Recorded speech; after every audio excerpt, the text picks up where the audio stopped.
ओं नमो भगवते वासुदेवाय। सच्चिदानन्दरूपाय विश्वोत्पत्त्यादिहेतवे तापत्रयविनाशाय श्रीकृष्णाय वयं नुमः। नारायणं नमस्कृत्य नरं चैव नरोत्तमं देवीं सरस्वतीं व्यासं ततो जयमुदीरयेत्। सूत जी कह रहे हैं, ब्रह्म नदी सरस्वती के पश्चिम तट पर शम्याप्रास नाम का एक आश्रम है। वहाँ ऋषियों के यज्ञ चलते रहते हैं। वहीं व्यास जी का अपना आश्रम है। उसके चारों ओर बेर का सुंदर वन है। उस आश्रम में बैठकर उन्होंने आचमन किया और स्वयं अपने मन को समाहित किया।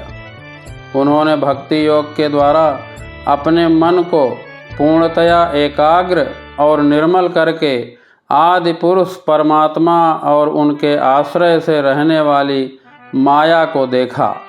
इसी माया से मोहित होकर यह जीव तीनों गुणों से अतीत होने पर भी अपने को त्रिगुणात्मक मान लेता है और इस मान्यता के कारण होने वाले अनर्थों को भोगता रहता है।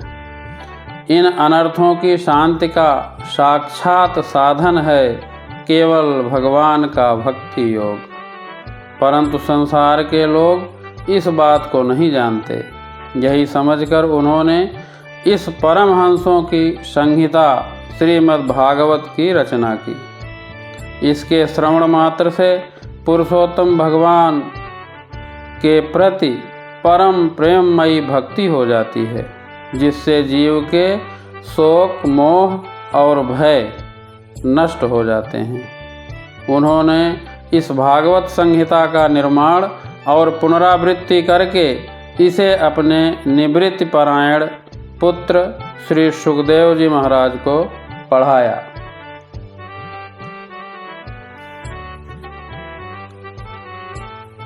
आगे सूत जी कहते हैं, जो लोग ज्ञानी हैं, जिनकी अविद्या की गांठ खुल गई है और जो सदा आत्मा में ही रमण करने वाले हैं, वे भी भगवान की हेतु रहित भक्ति किया करते हैं, क्योंकि भगवान के गुण ही ऐसे मधुर हैं जो सबको अपनी ओर खींच लेते हैं।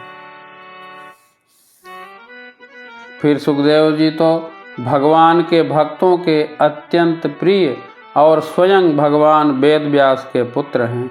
भगवान के गुणों ने उनके हृदय को अपनी ओर खींच लिया और उन्होंने उससे विवश होकर ही इस विशाल ग्रंथ का अध्ययन किया।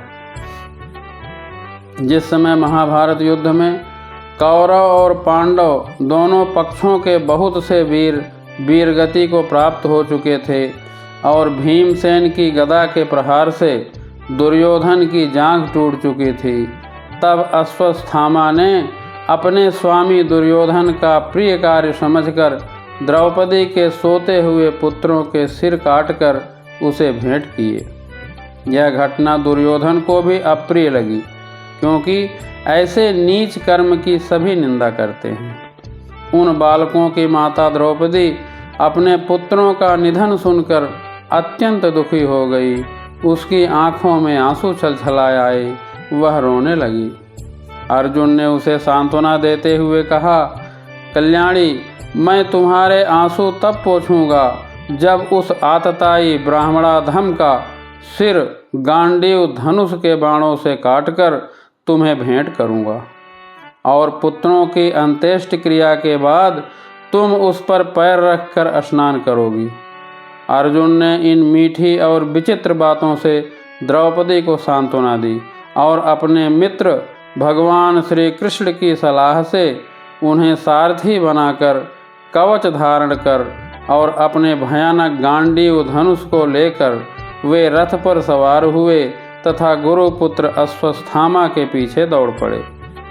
बच्चों की हत्या से अश्वत्थामा का भी मन उद्विग्न हो गया था। जब उसने दूर से ही देखा कि अर्जुन मेरी ओर झपटे हुए आ रहे हैं, तब वह अपने प्राणों की रक्षा के लिए पृथ्वी पर जहाँ तक भाग सकता था रुद्र से भयभीत सूर्य की भांति भागता रहा। जब उसने देखा कि मेरे रथ के घोड़े थक गए हैं और मैं बिल्कुल अकेला हूँ, तब उसने अपने को बचाने का एकमात्र साधन ब्रह्मास्त्र ही समझा।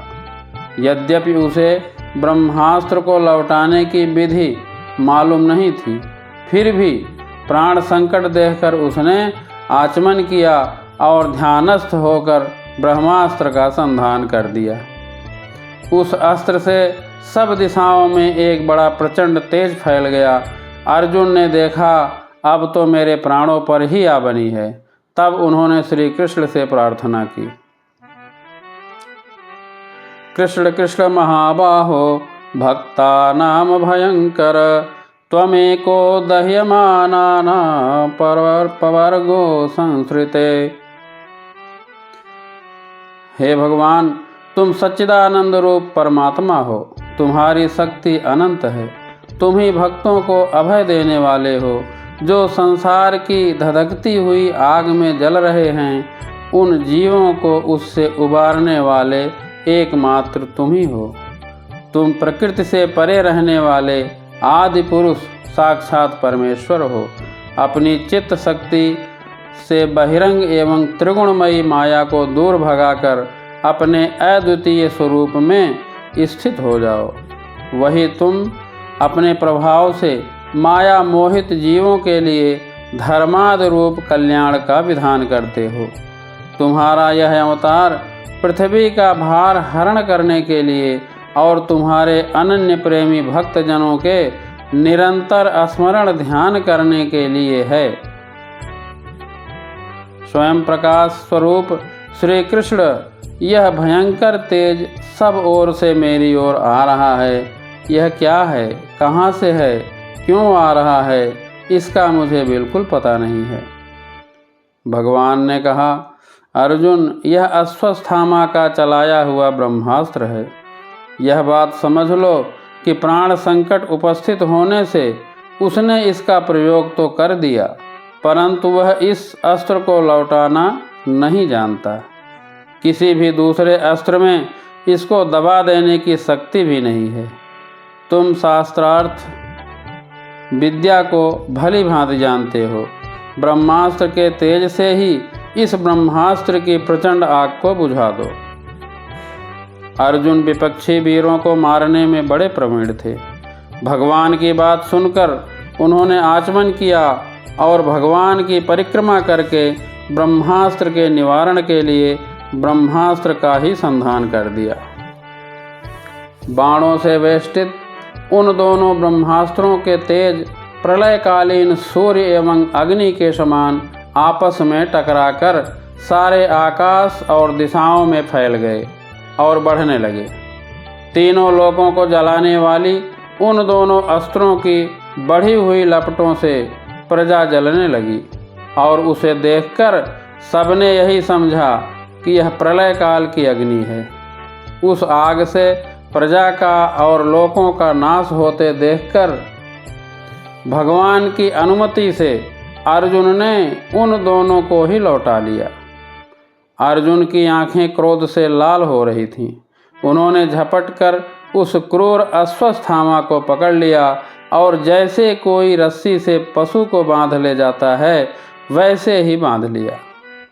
अश्वत्थामा को बलपूर्वक बांधकर अर्जुन ने जब शिविर की ओर ले जाना चाहा, तब उनसे कमल नयन भगवान श्री कृष्ण ने क्रोधित होकर कहा, अर्जुन, इस ब्राह्मणाधम को छोड़ना ठीक नहीं है, इसको तो मार डालो। इसने रात में सोए हुए निरपराध बालकों की हत्या की है। धर्मवेत्ता पुरुष असावधान, मतवाले, पागल, सोए हुए बालक, स्त्री, विवेक शून्य मनुष्य, शरणागत, रथहीन और भयभीत शत्रु को कभी नहीं मारते, परंतु जो दुष्ट और क्रूर पुरुष दूसरों को मारकर अपने प्राणों का पोषण करता है, उसका तो वध ही उसके लिए कल्याणकारी है। क्योंकि वैसी आदत को लेकर यदि वह जीता है तो और भी पाप करता है। और उन पापों के कारण नरकगामी होता है। फिर मेरे सामने ही तुमने द्रौपदी से प्रतिज्ञा भी की थी कि जिसने तुम्हारे पुत्रों का वध किया है उसका सिर मैं उतार लाऊंगा। इस पापी कुलांगार आतताई ने तुम्हारे पुत्रों का वध किया है और अपने स्वामी दुर्योधन को भी दुख पहुंचाया है, इसलिए अर्जुन इसे मार डालो। भगवान श्री कृष्ण ने अर्जुन के धर्म की परीक्षा लेने के लिए इस प्रकार प्रेरणा की, परंतु अर्जुन का हृदय महान था।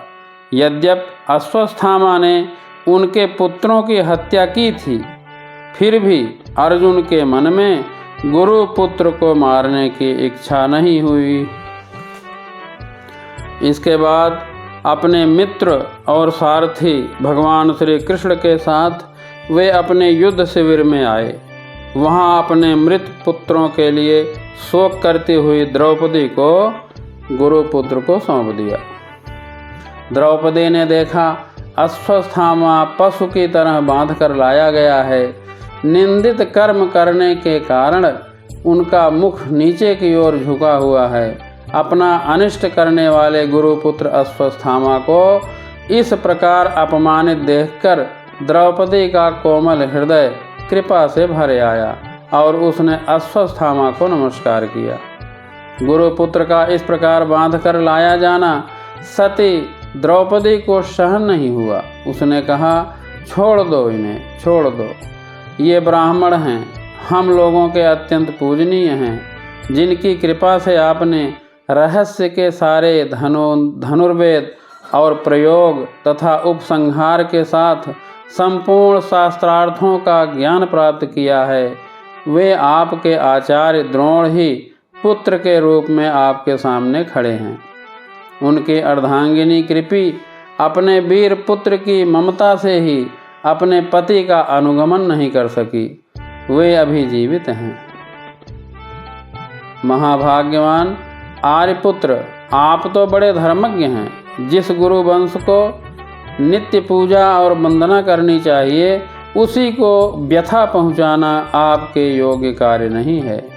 जैसे अपने बच्चों के मर जाने से मैं दुखी होकर रो रही हूँ और मेरी आँखों से बार बार आंसू निकल रहे हैं, वैसे ही इनकी माता पतिव्रता गौतमी न रोएं। जो उस श्रृंखला राजा अपने कुकृत्यों से ब्राह्मण कुल को कुपित कर देते हैं, वह कुपित ब्राह्मण कुल उन राजाओं को सपरिवार शोकाग्नि में डालकर शीघ्र ही भस्म कर देता है।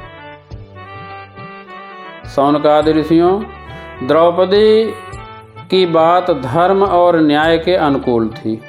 उसमें कपट नहीं था, करुणा और ममता थी। अतएव राजा युधिष्ठिर ने रानी के इन हित भरे श्रेष्ठ वचनों का अभिनंदन किया। साथ ही नकुल, सहदेव, सात्यकी, अर्जुन, स्वयं भगवान श्री कृष्ण और वहाँ पर उपस्थित सभी नर नारियों ने द्रौपदी की बात का समर्थन किया। उस समय क्रोधित होकर भीमसेन ने कहा, जिसने सोते हुए बच्चों को न अपने लिए और न अपने स्वामी के लिए बल्कि व्यर्थ ही मार डाला, उसका तो वध ही उत्तम है। भगवान श्री कृष्ण ने द्रौपदी और भीमसेन की बात सुनकर और अर्जुन की ओर देखकर कुछ हंसते हुए से कहा, पतित ब्राह्मण का भी वध नहीं करना चाहिए और आतताई को मार ही डालना चाहिए। शास्त्रों में मैंने ये दोनों बातें कही हैं, इसलिए मेरी दोनों आज्ञाओं का पालन करो। तुमने द्रौपदी को सांत्वना देते समय जो प्रतिज्ञा की थी उसे भी सत्य करो, साथ ही भीमसेन, द्रौपदी और मुझे जो प्रिय हो वह भी करो। सूत जी कह रहे हैं, अर्जुन भगवान के हृदय की बात तुरंत ताड़ गए और उन्होंने अपनी तलवार से अश्वत्थामा के सिर की मणि उसके बालों के साथ उतार ली। बालकों की हत्या करने से वह श्रीहीन तो पहले ही हो गया था, अब मणि और ब्रह्म तेज से भी रहित हो गया। इसके बाद उन्होंने रस्सी का बंधन खोलकर उसे शिविर से निकाल दिया। मुड़वा देना, धन छीन लेना और स्थान से बाहर निकाल देना, यही ब्राह्मण धमों का वध है। उनके लिए इससे भिन्न शारीरिक वध का विधान नहीं है। पुत्रों की मृत्यु से द्रौपदी और पांडव सभी शोकाकुल थे। अब उन्होंने अपने मरे हुए भाई बंधुओं की दाहाद अंत्येष्टि क्रिया की। जय श्री कृष्ण।